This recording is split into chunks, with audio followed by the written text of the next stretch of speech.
C Joseph Vijay எனும் நான்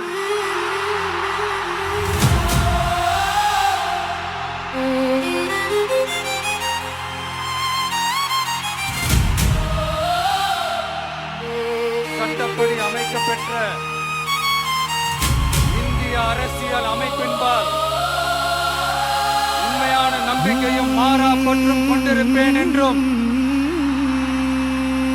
இந்திய நாட்டின் ஒப்பில்லாத முழு முதல் ஆட்சியையும் உரிமையையும் நிலை நிறுத்துவேன் என்றும் தமிழ்நாட்டு அரசின் முதலமைச்சராக உண்மையாகவும் உளச்சான்றின்படியும் என் கடமைகளை நிறைவேற்றுவேன் என்றும்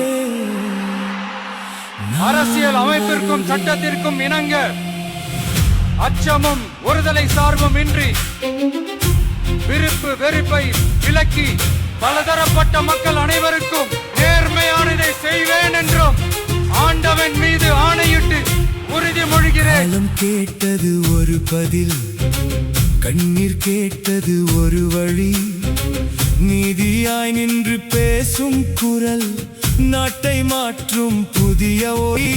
கைப்பிடித்தால் ஆயிரம் கைகள், குரல் கொடுத்தால் கோடி நாதம்.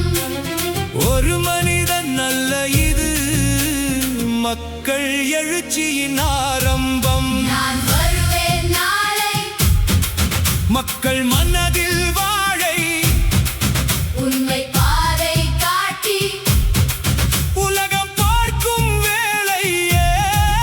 நான் வருவேன் நாளை உழைக்கும் குரல் கேளாய், தமிழின் மண்ணில் இன்று புதிய வரலாறு தோன்றும்.